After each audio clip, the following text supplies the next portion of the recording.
গরু কুরবানি দিলেন একটা, এক রান পাঠাতে হবে মেয়ের বাড়িতে, আরেক রান আরেক মেয়ের বাড়িতে, আরেক রান আরেকটার বাড়িতে, আরেকটার বাড়িতে। এইভাবে দেখা যায় বাড়িতে বাড়িতে দিতে, নিজের বাড়িতে খাওয়ার বিষয় নাই। ফকির মিসকিন তো আরও পরের বিষয়। ঈদের সালাতের আগে যেন তড়িঘড়ি করে আপনি কুরবানি না করে ফেলেন। ঈদের সালাত কার ঈদের সালাত? কোথাও ঈদের সালাত হচ্ছে, কেউ আদায় করছে সকাল 10টায়, কেউ হয়তো 11টায়, আর আপনি আদায় করলেন সকাল 7টায়। তাহলে আপনি কি ওই 10টার জন্য অপেক্ষা করবেন? না, এটি হলো আপনার জন্য। আপনি আগে ঈদের সালাত আদায় করবেন, অন্য কেউ করছে না করছে সেটি নয়। ওই যে দরিদ্র ফেরিওয়ালা গলিতে গলিতে ঘুরছে, চর্বি কিনে 2-4 টাকা সে ইনকাম করে, তাকে আপনি চর্বিটা এমনি দিয়ে দেন, সে তো দরিদ্র, দিয়ে দেন তাকে চর্বি, সে খাবে, সে কিছু ইনকাম করে সেটা বিক্রি করে খাবে। সুতরাং কোনোটাই কোনোভাবে বিক্রি করা আপনার জন্য বৈধ হবে না। সে বিষয়গুলি যেন আমরা অবশ্যই খেয়াল রাখি। এক প্রকার যৌতুকের মতোই চিন্তা। যেমন ছেলের বাবা ওই মেয়ের বাবার পক্ষ থেকে এই পাবে সেই পাবে নিয়ে বসে থাকে, এটি যেমন হারাম, ঠিক এই ধরনের আপনি একটা বড় রানের আশা করে বসে থাকবেন। না পাঠালে আপনি বা আপনার স্ত্রী আপনার ওই ছেলের বউকে বিভিন্ন রকমের কটাক্ষ করবে, তোমার বাবার বাড়ি থেকে এবার পাঠালো না ভালো, এই করলো না সেই করলো না, এই বলে তাকে আপনি উত্ত্যক্ত করবেন, কষ্ট দেবেন। এটি হারাম সম্পন্ন আপনার, এবং নিজের এটি একটি হীন মানসিকতার পরিচয় দেওয়া ছাড়া কিছুই নয়। আলহামদুলিল্লাহ, আল্লাহ সুবহানাহু ওয়া তাআলার যাবতীয় প্রশংসা, যিনি আমাদেরকে অত্যন্ত মর্যাদাপূর্ণ, আল্লাহর কাছে প্রিয় ইবাদতের একটি গুরুত্বপূর্ণ সময় পাওয়ার সৌভাগ্য দান করেছেন, যিনি আমাদেরকে এই সুযোগ পাওয়ার সৌভাগ্য দান করেছেন এবং তার সাধ্য অনুযায়ী ইবাদত করা তৌফিক দিয়েছেন, তার এই প্রশংসা জ্ঞাপনার্থে বলি আলহামদুলিল্লাহ। অতঃপর অসংখ্য সালাত ও সালাম পেশ করছি প্রিয় রাসূল মুহাম্মদ সাল্লাল্লাহু আলাইহি ওয়াসাল্লাম, তাঁর আসহাবী কেরাম, আহলে বাইত, শেষ দিবস পর্যন্ত তাঁর প্রতিটি একনিষ্ঠ অনুসারীদের উপর। সম্মানিত সমবেত মুসল্লিবৃন্দ, আমরা জানি বছরের মাঝে দিনের দিক থেকে সবচেয়ে মর্যাদাপূর্ণ দিন হচ্ছে যুলহজ্জা মাসের 1 তারিখ থেকে 10 তারিখ পর্যন্ত এ 10টি দিন, যে 10টি দিনের ইবাদত আল্লাহর কাছে সবচেয়ে বেশি পছন্দনীয়। সেই দিনগুলি আজকে আমরা অতিবাহিত করে চলছি। প্রায় শেষের দিকে, আজকের পরে আর 2 দিন থাকবে। আমরা যেন এই মূল্যবান সময়গুলিকে যথাযথ মূল্যায়ন করতে পারি, আল্লাহ সে তৌফিক দান করুন। সম্মানিত সমবেত মুসল্লিবৃন্দ, বিশেষ করে আজকের দিন,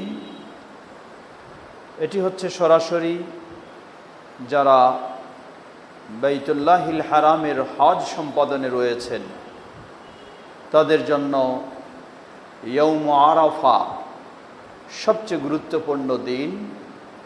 আরাফার দিবস হিসাবেই হাজিগণ সেখানে তারা আজকের এই দিনটি বিশেষভাবে বিশেষ গুরুত্বে অতিবাহিত করছেন। যেই দিনটিতে আল্লাহ সুবহানাহু ওয়া তাআলা পৃথিবীর আসমানে অবতরণ করে তাদেরকে ক্ষমা করার সুসংবাদ দান করেন।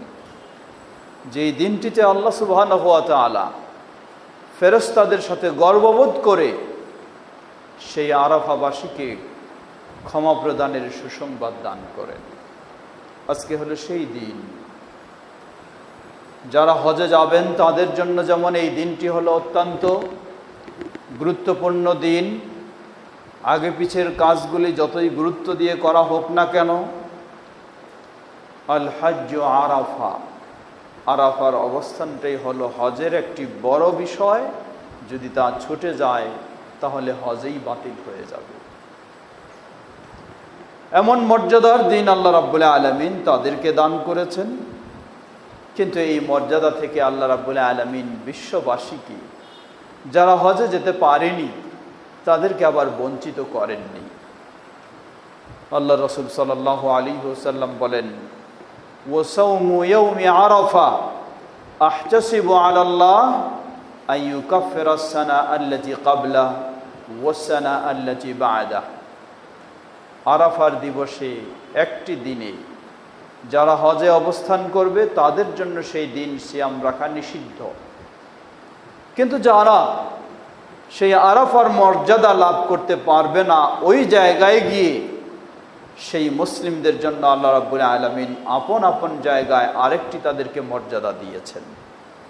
তা হলো এই দিনটিতে তারা সিয়াম পালন করলে অতীতের 1 বছর এবং অগ্রিম ভবিষ্যতের 1 বছর 2 বছরের গুনাহগুলিকে আল্লাহ ক্ষমা করে দেবেন। সম্মানিত সমবেত মুসল্লিবৃন্দ, যা আমাদের জানা রয়েছে, আর সেই আরাফার দিবসের সিয়াম কবে হবে তাও আমরা জানি। বিশেষ করে আমাদের বাংলাদেশের মানুষদের জন্য, যারা সরাসরি আমরা বুঝতে পারছি, জানতে পারছি আজকে আরাফা অনুষ্ঠিত হচ্ছে, আর তা আমাদের সাথে কোনো সাংঘর্ষিক নয়, তাই আমাদের জন্য উত্তম হচ্ছে আজকেই সিয়াম পালন করা। যাদের সুযোগ হয়েছে আলহামদুলিল্লাহ, যাদের হয়তো কোনো কারণে ছুটে গেছে তারাও যদি ইচ্ছা করেন আগামীকালকেও আরাফার নিয়তে তারা সিয়াম রাখতে পারেন। আমরা বলেছি যে উত্তম হচ্ছে আজকে, কিন্তু যাদের ছুটে যায় বা জায়েজ রয়েছে, যদি আপন জায়গার যুলহজ্জা মাসের ঈদের আগের দিনে সেই আরাফার সাথে কোনো সাংঘর্ষিক বিষয় না থাকে তাহলে সেটি জায়েজ রয়েছে। যেমন আজকে আমাদের কাছে হলো 8 তারিখ, সৌদি আরবে হলো 9 তারিখ, আবার সৌদির পশ্চিমাঞ্চলে যারা রয়েছেন আগে চাঁদ দেখেন তাদের কাছে হলো আজকে যুলহজ্জার দিন 10 তারিখ। সুতরাং ওই 10 তারিখ যাদের কাছে আজকে, তাদের পক্ষে তো কোনোদিনই আজকে সিয়াম রাখা জায়েজ নেই, কারণ ঈদের দিনে রোজা রাখা নিষিদ্ধ। যার ফলে তারা কি করবেন? তারা তাদের জায়গায় ঈদের আগের দিনেই আরাফার নিয়তে তারা সিয়াম পালন করবেন। সেই দৃষ্টিকোণ থেকে যাদের ছুটে গেছে আজকে, তারা হয়তো কালকে রাখতে পারেন। আবার যারা আজকে আরাফার দিবসের সিয়াম রেখেছেন, আগামীকালকে তাদের জন্য সেই আরাফার নিয়তে রাখার কোনো সুযোগ নেই, কারণ আরাফার তো 2 দিন নয়, 1 দিন। তবে আগামীকালকে আপনি নফল সিয়াম রাখতে পারেন, যেহেতু আল্লাহ রাসূল সাল্লাল্লাহু আলাইহি ওয়াসাল্লাম যুলহজ্জা মাসের 1 তারিখ থেকে 9 তারিখ পর্যন্ত সিয়াম রাখতেন বলে প্রমাণিত। তাই আগামীকালকে আমাদের কাছে যেহেতু 9 তারিখ, সেই হিসাবে আপনি নফল সিয়াম ইচ্ছা করলে রাখতে পারেন, যা এই দিনগুলির মধ্যে অত্যন্ত মর্যাদাপূর্ণ ইবাদত বলে গণ্য হবে। আল্লাহু আ'লাম। কেউ একটু ভুল বুঝে থাকেন, একটু বেশি বুঝে থাকেন, তারা বলেন যে আজকে যদি আরাফার সিয়াম রাখবো তাহলে কালকে কেন ঈদ করব না? কারণ যারা আজকে আরাফার ময়দানে রয়েছে তারা তো কালকে ঈদ করছে। মনে রাখবেন, আজকে আপনি আরাফার সিয়াম রাখছেন কি কারণে? সরাসরি আজকে আরাফার ময়দানে আরাফা অনুষ্ঠিত হচ্ছে এ কারণে। কিন্তু আপনি ঈদ করবেন কি কারণে? কোন দিন করবেন? যুলহজ্জা মাসের ঈদ করবেন আপনি যুলহজ্জা মাসের 10 তারিখে, 9 তারিখে নয়। আপনার এলাকায় চাঁদ দেখা আজকে হলো 8 তারিখ, কালকে হবে 9 তারিখ। 9 তারিখে কোনো দিনই যুলহজ্জা মাসের কুরবানির ঈদ হতে পারে না। ঈদ হবে আপনার 10 তারিখে। কেউ আবার বলবেন তাহলে সৌদির সাথে নিচ্ছি না কেন? আপনি সৌদির সাথে কেন নেবেন? সৌদি তো অন্যের সাথে নেয়নি। সৌদি আরবে নিজের দেশে চাঁদ দেখেই তারা সেভাবে ইবাদত করেন, কারণ পশ্চিমাঞ্চলে সৌদি আরবের 1 দিন আগে চাঁদ দেখা যায়, সেই ডেট তারা কখনো গ্রহণ করেননি, সেই চাঁদ দেখা তারা কখনো গ্রহণ করেননি। তাহলে আপনি যেই সৌদি আরবের ফলো করতে চাচ্ছেন, সেই সৌদি আরবেই নিজের দেশের চাঁদ দেখে তারা সিয়াম পালন করেন, ঈদ পালন করেন, তাহলে আপনি আপনার নিজের দেশের চাঁদ দেখে সিয়াম পালন করবেন না কেন? সম্পূর্ণ শুধু উল্টাপাল্টা কাজ। কিছু মানুষ বেশি বুঝে বিশৃঙ্খলা করে, এই হলো তাদের কাজ। তাই আমরা বলবো, এক্ষেত্রে বলে থাকি আমরা দুটি দিক। প্রথম দিক হলো, যেভাবে আমরা আমাদের জায়গায় চাঁদ দেখি ঈদ পালন করি, সিয়াম পালন করি, তা অবশ্যই কোরআন এবং সুন্নাহর দলিলের আলোকে তা শরীয়তসম্মত এবং সঠিক। তবে যদি গোটা দেশের মানুষেরা সৌদি আরবের সাথে অথবা অন্য কোনো জায়গার সংবাদ পেয়ে সেটাকে গ্রহণ করে গোটা দেশের মানুষেরা একসাথে পালন করে, তাহলে সেটি জায়েজ হবে। কিন্তু কিছু মানুষ বিশৃঙ্খলা করে আলাদা করবে, তাহলে এটি জায়েজ হবে না, এটি হারাম। শেখ ইবনে বাজ রাহিমাহুল্লাহ, শেখ ইবনে উসাইমিন রাহিমাহুল্লাহ, তাদের সকলেরই ফতোয়া, এই ধরনের বিশৃঙ্খলা করে যারা রাখে এটি জায়েজ নয়, এটি হারাম। কারণ এটি মুসলিম উম্মাহ বা এই মুসলিম দেশে মুসলিমদের সাথে একটি বিশৃঙ্খলা সৃষ্টি করা হয়। তাই আমরা বলবো, সবাই মিলে যদি রাখে জায়েজ হবে। আর যদি সবাই শরীয়তসম্মত নিয়ম যেটা এটাই এইভাবে রাখছে, সেখানে আপনি বিশৃঙ্খলা করে অন্য জায়গার সংবাদ পেয়ে আপনি আলাদা দুই একজন মিলে ঈদের সালাত আদায় করবেন বা কুরবানি করবেন, এটি আপনার জন্য হারাম, তা কোনো জায়েজ নয়। আল্লাহ আমাদের এমন বিশৃঙ্খলা থেকে বিরত থাকার তৌফিক দান করুন। সম্মানিত সমবেত মুসল্লিবৃন্দ, সুতরাং এটি কখনোই অযৌক্তিক নয়। বলবেন যে আজকে আরাফা, কালকে আবার দিনটা কি হবে বাদ, পরের দিন ঈদ। আপনি কি ভাবছেন না, দেখছেন না? আজকে আরাফা, আবার আজকেই সেই পশ্চিমাঞ্চলের দেশগুলির জন্য আজকেই ঈদ তাদের। এক জায়গায় আরাফা, এক জায়গায় ঈদ, ব্যতিক্রম তো আপনি দেখছেনই, হচ্ছেই, হবেই, এটাই স্বাভাবিক। ইসলাম জটিল নয় এবং কোনোভাবেই সম্ভব নয় গোটা বিশ্বকে একদিনেই সিয়াম পালন করা বা ঈদ পালন করা বা লাইলাতুল কদর পাওয়া, কখনোই সম্ভব নয়। যার ফলে রাসূল সাল্লাল্লাহু আলাইহি ওয়াসাল্লামের সাহাবীদের যুগ থেকেই এই সিস্টেমে চলে আসছে। অতএব এটি অবশ্যই শরীয়তসম্মত। এই বিষয়গুলি নিয়ে বিশৃঙ্খলা ও ধূম্রজাল সৃষ্টি করা কখনো কারো উচিত নয়। সম্মানিত সমবেত মুসল্লিবৃন্দ, এরপরে আসছে ঈদুল আযহা এর কুরবানি। ঈদুল আযহা এর কুরবানির মাসআলা মাসাইল সম্পর্কে আমরা কম বেশি সকলেই জানি। কারণ ঈদুল আযহা কোনো নতুন, হঠাৎভাবে কোনো নতুন ইবাদত নয়। সেই 1400 বছর থেকে ধারাবাহিকভাবে আমাদের যারাই রয়েছি, যে যত বয়সেই রয়েছি, সকলের বয়সেই প্রতি বছরই ঈদুল আযহা পেয়ে আসছি এবং কুরবানি করে আসছি। তাই এর মাসআলা মাসাইল বা ইত্যাদি বিষয়গুলি মোটামুটি কম বেশি সকলেরই কিছু ধারণা রয়েছে। এরপরেও বিভিন্ন সময় বিভিন্ন জায়গায় তো আলোচনা চলছেও। সংক্ষিপ্তভাবে একটু স্মরণ করে দিতে চাই। সর্বপ্রথম আমাদেরকে মনে রাখতে হবে আমাদের কুরবানির উদ্দেশ্য কি। কুরবানির উদ্দেশ্য কি? শুধু গোশত খাওয়া? কুরবানির উদ্দেশ্য কি? শুধু মানুষকে দেখানো যে আমি একটা বড় কুরবানি দিলাম? কুরবানির উদ্দেশ্য কি? মানুষের প্রশংসা পাওয়া যে বাজারের সেরা গরু আমি কুরবানি দিয়েছি? আল্লাহু আকবার। লক্ষ্য করুন, কুরবানি হলো তাওহীদের ইবাদত। মানুষ একমাত্র আল্লাহর সন্তুষ্টি অর্জনের জন্য, আল্লাহর নৈকট্য অর্জনের জন্য বিসমিল্লাহ আল্লাহু আকবার বলে জবাই করবে। এটি হলো সম্পূর্ণ তাওহীদের ইবাদত। কিন্তু এই তাওহীদের ইবাদতটাকে আমরা অনেক সময় শিরকে পরিণত করে ফেলছি। কিভাবে শিরকে পরিণত করছি?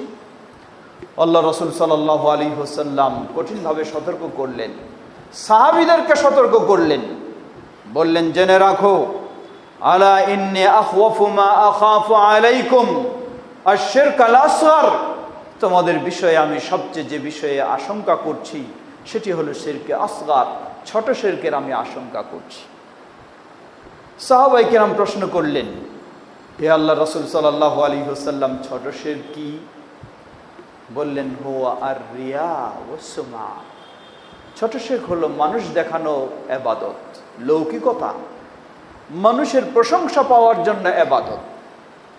কারণ সাহাবায়ে কেরাম তারা কখনো পশু কোনো প্রতিমার স্থলে জবাই করবেন না, করবেন আল্লাহর জন্যই, কিন্তু যেন মানুষ দেখানোর উদ্দেশ্যে জবাইটা না হয় এই বিষয়টাই সতর্ক করলেন। আজকে আমরা আফসোসের সাথে বলতে হয়, অনেক সময় আমরা আমাদের বিশেষ করে যাদের অর্থ শর্ত বেশি রয়েছে তাদের প্রতিযোগিতাটা যেমন সেই রকমই হয়ে যায় যে সবচেয়ে বাজারের সেরা গরুটা তো আমাকে কিনতেই হবে, যাতে একটু পেপার পত্রিকায় আমার নামটাও প্রচার হয়, যেন বলা হয় যে অমুক ব্যক্তি সবচেয়ে বেশি দামি, সবচেয়ে বেশি মূল্যবান বাজারের সেরা গরু কিনেছেন।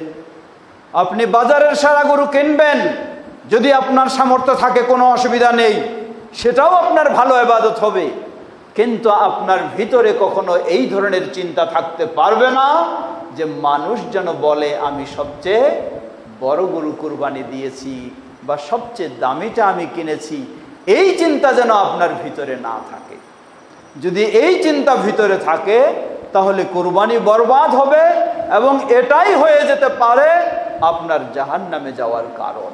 লা হাওলা ওয়ালা কুওয়াতা ইল্লা বিল্লাহ। বলবেন কেমনে জাহান্নামে যাওয়া? আশ্চর্য বিষয়, হাদিস সহিহুল বুখারীর রাসূল সাল্লাল্লাহু আলাইহি ওয়াসাল্লাম বললেন সর্বপ্রথম 3 শ্রেণীর মানুষকে জাহান্নামে আগুনে জ্বালানো হবে। তাদের মধ্যে একজন হলো কোরআনের পাঠক, আরেকজন হলো সবচেয়ে বড় দাতা, আরেকজন হলো একেবারে আল্লাহর পথে নিজের জীবনকে উৎসর্গ করে দিয়েছে। তাদেরকে বলা হবে আল্লাহর পক্ষ থেকে কিয়ামতের দিন, তোমাকে এই যোগ্যতা মর্যাদা দেওয়া হয়েছে, তুমি কি করেছ? তারা বলবে হে আল্লাহ আমি কোরআন শিখেছি, শিক্ষা দিয়েছি। আরেকজন বলবে হে আল্লাহ আমার সব সম্পদ তোমার পথে ব্যয় করে ফেলেছি। আরেকজন বলবে হে আল্লাহ আমার জীবনটা পর্যন্ত আপনার পথে উৎসর্গ করে শহীদ হয়ে গেছি। আল্লাহর পক্ষ থেকে বলা হবে তুমি মিথ্যা বলেছ, কারণ তোমরা যা কিছু করেছ লিইয়ুকালু লাকা কারিউল কুরআন ওয়া লিইয়ুকালু লাকা শহীদ, তোমাকে যেন সবচেয়ে কোরআনের বড় আলেম, কোরআনের সবচেয়ে বড় কারি, কোরআনের সবচেয়ে বড় মুফাসসির বলা হয়, এজন্যই তুমি এটি করেছিলে। ওয়াকাদ কিলা লাক, আর দুনিয়াতে তোমাকে বলা হয়ে গেছে, দুনিয়ায় তুমি এর ফলাফল পেয়ে গেছো, আখিরাতে কিছু নেই। ফায়ুমারু ওয়া ইউসহাবু আলা ওয়াজহিহি ইলান নার, ফেরেশতাদেরকে নির্দেশ দেওয়া হবে চেহারার উপর দিয়ে টেনে হেঁচড়ে তাকে জাহান্নামে নিক্ষেপ করা হবে। আল্লাহ, পার্থক্য শুধু এতটুকু, তার ভিতরে চিন্তা ছিল যেন মানুষে আমাকে অনেক বড় বলে, মানুষে আমাকে অনেক বড় দানবীর বলে, শহীদ, এর চেয়ে বড় ত্যাগ আর কি হতে পারে, জীবন শেষ করে দিয়েছে, তাকেও নিয়ে আসা হবে। আল্লাহ বলবেন তুমি কি করেছো?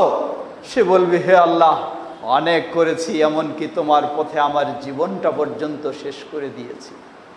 আল্লাহর পক্ষ থেকে বলা হবে কাযাবতা, তুমি মিথ্যা বলছো। না, কখনো নয়, তুমি তোমার জীবন শেষ করেছো লিইয়ুকালু লাকা শহীদ, যাতে তোমাকে মানুষেরা শহীদ বলে চিনে, শহীদ বলে জানে, ইতিহাসের পাতায় তুমি শহীদ বলে লেখা থাকো, এজন্যই তুমি শাহাদাত বরণ করেছো, আর দুনিয়াতে তুমি তা পেয়েছো।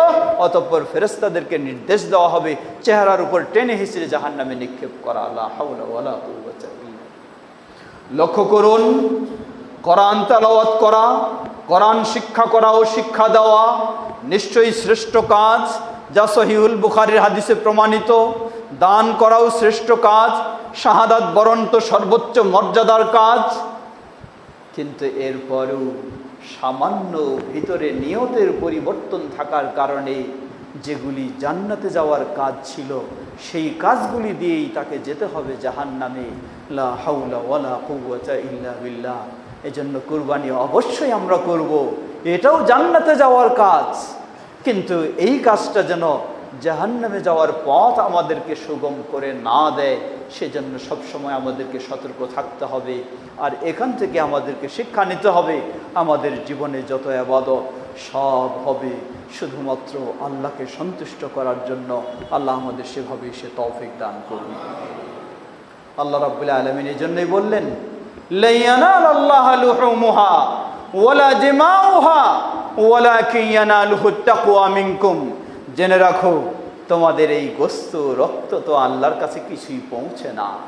আল্লাহর কাছে পৌঁছে তোমাদের ভিতরে কতটুকু আল্লাহ ভীতি রয়েছে, আল্লাহর প্রতি ভালোবাসা রয়েছে, আল্লাহর প্রতি আনুগত্য রয়েছে, আল্লাহর প্রতি শ্রদ্ধা রয়েছে, সেটাই আল্লাহর কাছে পৌঁছে। যদি এটাই আমরা আল্লাহর কাছে পৌঁছাতে চাই, তাহলে মানুষ দেখানো বিষয়টি যেন সম্পূর্ণ আমরা অফ করে দেব, সেটা থেকে সম্পূর্ণ বিরত থাকার চেষ্টা করব। আল্লাহ আমাদের সকলকে সে তৌফিক দান করুন। প্রিয় ভাইয়েরা আমার, শুধু এটি কুরবানিতে নয়, এটি সকল ইবাদতের ক্ষেত্রে আমাদেরকে মনে রাখতে হবে। আল্লাহ সে তৌফিক দান করুন। ওয়া আখিরু দাওয়ানা আলহামদুলিল্লাহি রাব্বিল আলামিন।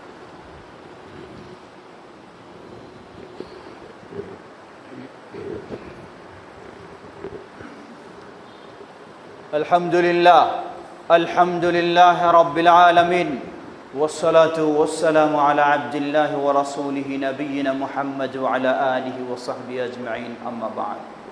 সম্মানিত সমবেত মুসল্লিবৃন্দ, কোরবানির মাসআলা মাসাইল আমাদের অনেক জানা হয়েছে। সংক্ষিপ্ত দু একটি কথা একটু স্মরণ করে দেই, যেগুলি আমাদের এই কোরবানিটাকে নষ্ট করে দিতে পারে। তার মাঝে একটি, যা আমরা বললাম, এটি যেন কখনো মানুষ দেখানোর বিষয় না থাকে। দ্বিতীয় বিষয়, কোরবানি আপনি করলেন, মনে রাখবেন এটি এমন নয় সাধারণ আপনার পরিবারের প্রয়োজনে গরু বা ছাগল জবাই করে গোশত খাবেন, ইচ্ছা মতো খাবেন, ব্যবহার করবেন, কিন্তু কোরবানির ক্ষেত্রে তা নয়। এটি যখন সম্পূর্ণ আল্লাহর সন্তুষ্টি ও নৈকট্য অর্জনের জন্য বিশেষ ইবাদত, সুতরাং এখানে কতগুলি বিশেষ নিয়ম রয়েছে, সেগুলি আপনাকে মনে রাখতে হবে। তার মাঝে একটি হলো সময় মতো কুরবানির পশু জবাই করা। সময় মতো জবাই বলতে আল্লাহ রাসূল সাল্লাল্লাহু আলাইহি ওয়াসাল্লাম বলেন, ইন্না হাযাল ইয়াউম আউয়ালু মা নাবজা বিহি আন নুসাল্লিয়া। এই ঈদুল আযহার দিনে সর্বপ্রথম আমরা ঈদের সালাত আদায় করব, অতঃপর ফিরে গিয়ে আমাদের কুরবানি করব। যে এভাবে করবে তাহলে সে ফাকাদ আসাবা সুন্নাতানা, আমাদের সুন্নাহ অনুযায়ী তার কাজটা সম্পন্ন হবে। আর যে ব্যক্তি ঈদের সালাতের আগেই পশু জবাই করে ফেলবে, সে যেন তার পরিবারের গোশত খাওয়ারই ব্যবস্থা করে দিয়েছে মাত্র, এটি কখনো কুরবানি বলে গণ্য হবে না। বরং রাসূল সাল্লাল্লাহু আলাইহি ওয়াসাল্লাম নির্দেশ দিয়েছেন সে যেন সেই জায়গায় আরেকটি কুরবানি করে। অতএব আপনাকে মনে রাখতে হবে, ঈদের সালাতের আগে যেন তড়িঘড়ি করে আপনি কুরবানি না করে ফেলেন। ঈদের সালাত কার ঈদের সালাত? কোথাও ঈদের সালাত হচ্ছে, কেউ আদায় করছে সকাল 10টায়, কেউ হয়তো 11টায়, আর আপনি আদায় করলেন সকাল 7টায়। তাহলে আপনি কি ওই 10টার জন্য অপেক্ষা করবেন? না, এটি হলো আপনার জন্য। আপনি আগে ঈদের সালাত আদায় করবেন, অন্য কেউ করছে না করছে সেটি নয়। আপনার ঈদের সালাত আদায় হয়ে গেলে তারপর আপনি এরপর ফিরে এসে কুরবানি করবেন। এরপরও কোরবানির বিষয় ঈদুল আযহা। ঈদুল আযহা হলো একদিন 10 তারিখে, কিন্তু কোরবানি করার সুযোগ হলো 4 দিন। 10 তারিখ যদি সম্ভব আপনি পশু সংগ্রহ করতে পারেননি, অসুবিধা নেই। 11 তারিখে জায়েজ রয়েছে, 12 তারিখে জায়েজ রয়েছে, 13 তারিখে জায়েজ। 13 তারিখে সূর্য অস্ত যাওয়ার পূর্ব পর্যন্ত আপনার জন্য ঈদুল আযহার কুরবানি পশু জবাই করার সুযোগ রয়েছে। একাধিক করলে আপনি একাধিক দিনে একাধিক করতে পারেন, অথবা প্রথম দিন সংগ্রহ করতে পারেননি, এই 4 দিনের মধ্যে যে দিনেই আপনার সুযোগ হয় সেদিনও আপনি করতে পারবেন, অসুবিধা নেই। দ্বিতীয় বিষয়, কোরবানির গোশত। আপনি এটি পশুটি যখন জবাই করবেন, তা তো দুটি নিয়ত থাকবেই। প্রথম নিয়ত হবে আল্লাহর নৈকট্য অর্জনের জন্য, আর দ্বিতীয় বিষয় হবে বিসমিল্লাহ আল্লাহু আকবার বলা। দুটোর একটি যদি ছুটে যায় তাহলে এই কুরবানি কখনো বৈধ হবে না। এরপরে কুরবানির গোশত। কুরবানির গোশত এক্ষেত্রে আমরা বলে থাকি যে সাধারণত 3 ভাগ আপনাকে পাল্লা পাশনে মাপ করে করতে হবে। এমন ইসলামের নির্দেশ নয়। এখানে আপনার পরিবারের সদস্যদের অধিকার রয়েছে, খাবেন, প্রতিবেশী আত্মীয় স্বজনকে খাওয়াবেন এবং অসহায় দরিদ্র মিসকিনকে খাওয়াবেন। বিশেষ করে আমাদের শহরের ক্ষেত্রে তো অনেক সময় দেখা যায় কোন জায়গায় গরু জবাই হয় তাও খুঁজে পাওয়া যায় না, আর জবাই হয়ে গেলে তো সুন্দরভাবে সব কিছু প্রস্তুত করে বাসায় চলে যায়, ফকির মিসকিন খুঁজেই পায় না। মনে রাখবেন, আপনি ফকির মিসকিনকে ধরা না দিতে চাইলে ফকির মিসকিন খুব একটা ক্ষতিগ্রস্ত হবে না, ক্ষতিগ্রস্ত হবেন আপনি, আপনার কুরবানি সঠিক হবে না। যেহেতু আপনার কুরবানিতে ফকির মিসকিনের অধিকার রয়েছে, আপনি ফকির মিসকিন থেকে এড়িয়ে গেলে চলবে না, আপনাকে খুঁজে বের করতে হবে ফকির মিসকিনকে, তাকে দেওয়ার চেষ্টা করতে হবে সাধ্য অনুযায়ী, তাহলে আপনার এই কুরবানি সুন্দর হবে। ঠিক অনুরূপভাবে আবার আমাদের কিছু সামাজিকতা রয়েছে, তা হলো গরু কুরবানি দিলেন একটা, এক রান পাঠাতে হবে মেয়ের বাড়িতে, আরেক রান আরেক মেয়ের বাড়িতে, আরেক রান আরেকটার বাড়িতে, আরেকটার বাড়িতে, এইভাবে দেখা যায় বাড়িতে বাড়িতে দিতে, নিজের বাড়িতে খাওয়ার বিষয় নাই। ফকির মিসকিন তো আরও পরের বিষয় না, এমন কালচার, এই সামাজিকতাও সঠিক নয়। আপনার সামর্থ্য অনুযায়ী আপনি দেবেন। এই চক্ষু লজ্জার খাতিরে আপনি এই ধরনের কাজ করে নিজের পরিবারের মানুষদেরও খাওয়ার ভালো নেই, আবার ফকির মিসকিনকে দেওয়ারও সুযোগ নেই, তাহলে তো আপনার এটি কুরবানি হলো শুধু সামাজিকতা রক্ষা করার জন্য, কুরবানি হলো না তার সঠিক নিয়মে।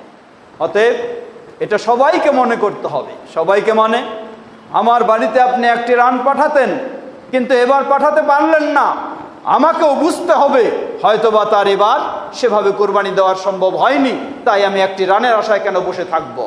এটা আমাকেও ঠিক হতে হবে আর আপনাকেও সেই অনুযায়ী ব্যবস্থা নিতে হবে। তাহলেই ইনশাআল্লাহ এটাই হচ্ছে পরস্পরে ভালো কাজে সহযোগিতা করা। কিন্তু আপনি আপনার সামর্থ্য কম থাকায় পারছেন না, আর আমি বসে আছি, আমি মেয়ের পক্ষ বা মেয়ের শ্বশুরের পক্ষ বসে আছি যে কেন আমার বিহাইর পক্ষ থেকে, মেয়ের বাবার পক্ষ থেকে কেন এখনো রান আসেনি, লা হাওলা ওয়ালা কুওয়াতা ইল্লা বিল্লাহ। এটাও এক প্রকার যৌতুকের মতোই চিন্তা, এক প্রকার যৌতুকের মতোই চিন্তা। যেমন ছেলের বাবা ওই মেয়ের বাবার পক্ষ থেকে এই পাবে সেই পাবে নিয়ে বসে থাকে, এটি যেমন হারাম, ঠিক এই ধরনের আপনি একটা বড় রানের আশা করে বসে থাকবেন, না পাঠালে আপনি বা আপনার স্ত্রী আপনার ওই ছেলের বউকে বিভিন্ন রকমের কটাক্ষ করবে, তোমার বাবার বাড়ি থেকে এবার পাঠালো না ভালো, এই করলো না সেই করলো না, এই বলে তাকে আপনি উত্ত্যক্ত করবেন, কষ্ট দেবেন। এটি হারাম সম্পন্ন আপনার, এবং নিজের এটি একটি হীন মানসিকতার পরিচয় দেওয়া ছাড়া কিছুই নয়। সুতরাং এমন কালচার আমাদের বর্জন করা উচিত, বিষয়গুলিকে সহজ করে নেওয়া উচিত। আল্লাহ আমাদের তৌফিক দান করুন। সেই গোস্তের ক্ষেত্রে আরেকটি বিষয় লক্ষণীয়, তা হলো আপনি যাদেরকে দিয়ে পশু জবাই করাবেন এবং পশুটাকে তৈরি করে নেবেন, কাটে নেবেন, তাদেরকে কখনো আপনি কোরবানির কোনো অংশ পারিশ্রমিক হিসাবে, বিনিময় হিসাবে দিতে পারবেন না। ইমাম সাহেবকে দিয়ে জবাই করে নিলেন, মাথাটা তাকে দিয়ে দিলেন, না, কখনো জায়েজ হবে না।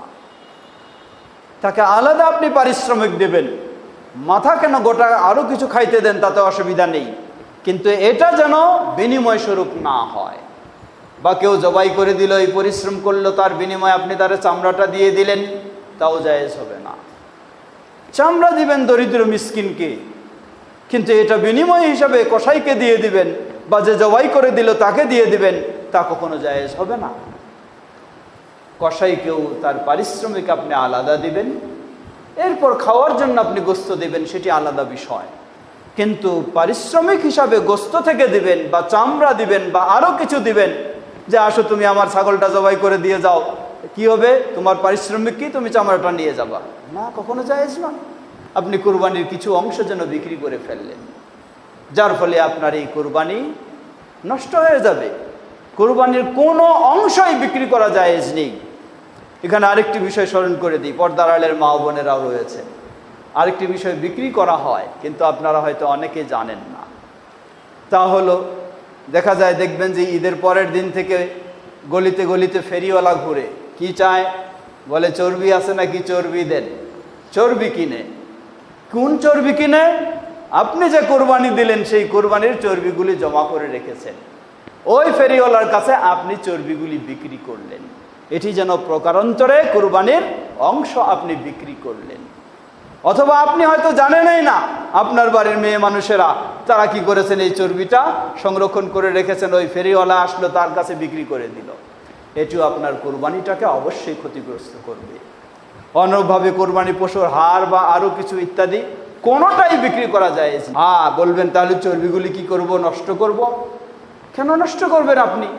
ওই যে দরিদ্র ফেরিওয়ালা গলিতে গলিতে ঘুরছে, চর্বি কিনে 2-4 টাকা সে ইনকাম করে, তাকে আপনি এই চর্বিটা এমনি দিয়ে দেন। সে তো দরিদ্র, দিয়ে দেন তাকে চর্বি, সে খাবে, সে কিছু ইনকাম করে সেটা বিক্রি করে খাবে। সুতরাং কোনোটাই কোনোভাবে বিক্রি করা আপনার জন্য বৈধ হবে না। সে বিষয়গুলি যেন আমরা অবশ্যই খেয়াল রাখি। আল্লাহ আমাদের সবাইকে কোরবানি যেন সত্যি আল্লাহর সন্তুষ্টি অর্জনের একটি ইবাদত হয়, সেভাবেই করতে পারি। আল্লাহ আমাদের সকলকে সে তৌফিক দান করুন। আর কোরবানি সেটা তো আমাদের বলাই হয়েছে, বহুবার বলেছি আমরা, যদি আপনার পক্ষ থেকে সম্ভব হয় একটি পরিবারের জন্য একটি পশু কোরবানি দেবেন। হতে পারে উট, গরু, না হলেও ছাগল।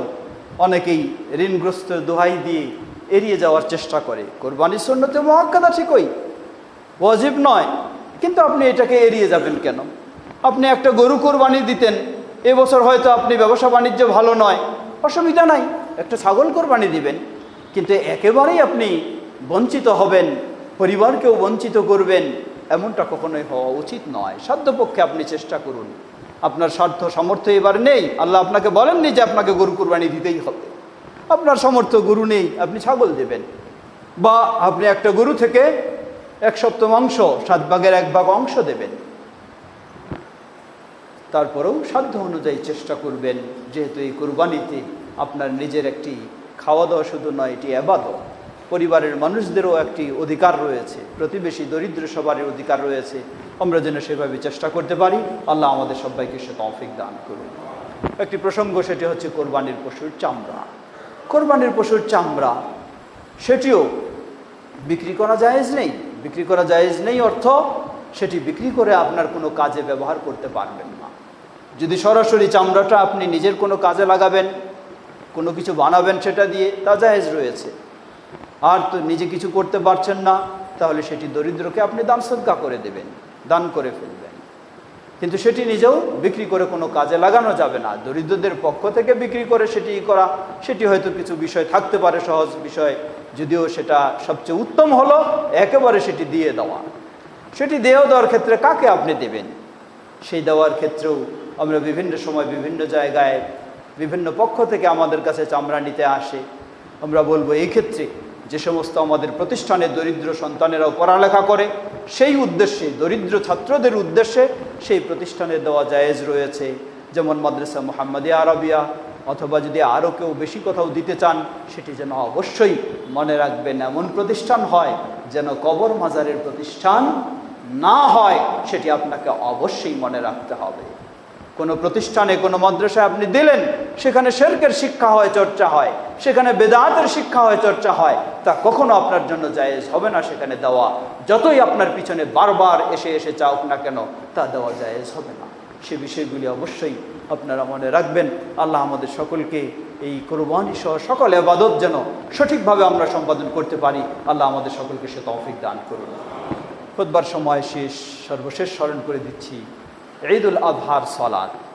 ঈদুল আজহার সালাত আমরা সকলেই হয়তো জানি, আগেও ঘোষণা হয়েছে।